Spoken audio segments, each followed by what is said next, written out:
Pakistan just challenged South Africa in a way that could reshape Africa's entire future in global geopolitics. This isn't about cricket.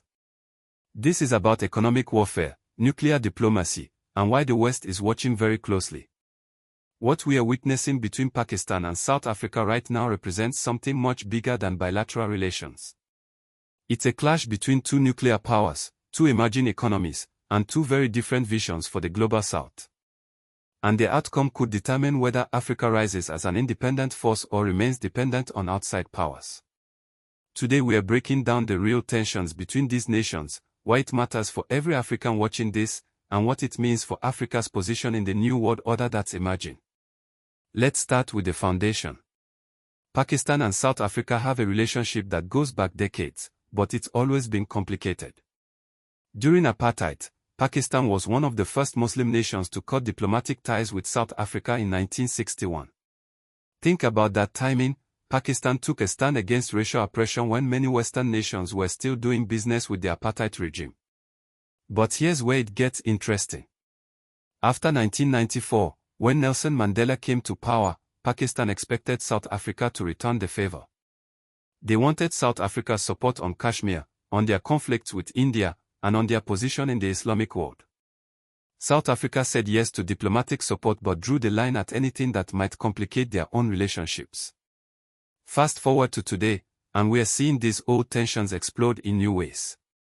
The numbers tell the story. Trade between Pakistan and South Africa hit $1.2 billion in 2023, but 78% of that is South African exports to Pakistan. Pakistan is buying more than they are selling, and that creates dependency, something no emerging nation wants. Like this video and help more Africans see this story that mainstream media won't tell you. Right now, three major flashpoints are driving this tension to a breaking point. First, the nuclear question. Both countries have nuclear weapons, but Pakistan has been much more aggressive about using nuclear threats in their diplomacy. When Pakistan threatens nuclear escalation with India, South Africa has to calculate whether supporting Pakistan could drag them into conflicts they never signed up for. Second, the China factor. Pakistan is completely embedded in China's Belt and Road Initiative. The China-Pakistan Economic Corridor represents $62 billion in Chinese investment. But South Africa is trying to balance between China, the West, and African independence. When Pakistan pushes South Africa to choose sides, it creates real problems. Third, and this is the big one, the Kashmir-Palestine parallel. Pakistan wants South Africa to treat Kashmir exactly like Palestine. They argue that if South Africa can call Israeli actions apartheid, they should call Indian actions in Kashmir the same thing. South Africa has been very careful not to make that comparison, and it's driving Pakistan crazy. The evidence is in the UN voting patterns. In the last 2 years, South Africa and Pakistan have voted differently on 23 major resolutions. That's a 47% disagreement rate, higher than South Africa's disagreement rate with any other major developing nation. Let's talk about who's really driving these decisions. In Pakistan, the military establishment, not just the civilian government, shapes foreign policy. General Asim Munir, Pakistan's current army chief, has been pushing for more assertive diplomacy with African nations. They see Africa as Pakistan's natural ally against Indian influence. In South Africa, President Cyril Ramaphosa is caught between his ANC party's historical solidarity with liberation movement worldwide and the practical reality of governing a complex, diverse nation that needs stable international relationships. The ANC old guard wants to support Pakistan the way Pakistan supported them during apartheid.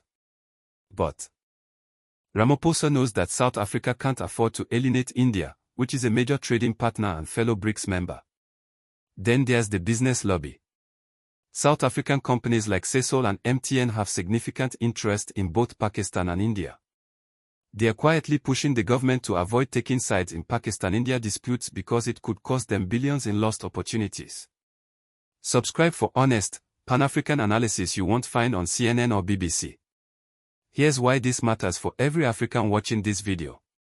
What's happening between Pakistan and South Africa is really a test case for something much bigger, whether Africa can develop independent foreign policies or whether we'll always be pulled into other people's conflicts.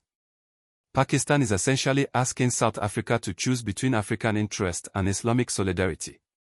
They want South Africa to use its influence in the African Union, in BRICS, and in the non-aligned movement to support Pakistan's positions against India. But here's the problem: India is also cutting African nations aggressively.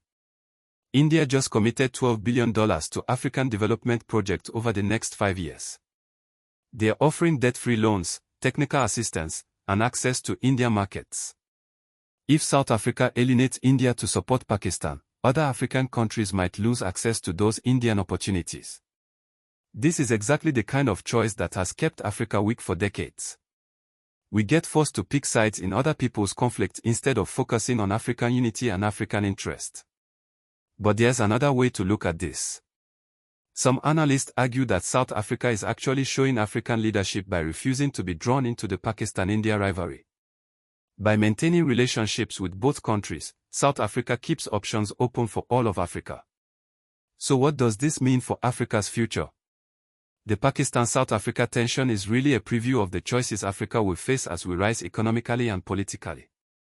As African economies grow, and they are growing, with an average GDP growth rate of 3.7% projected for 2024, everyone will want us to pick sides.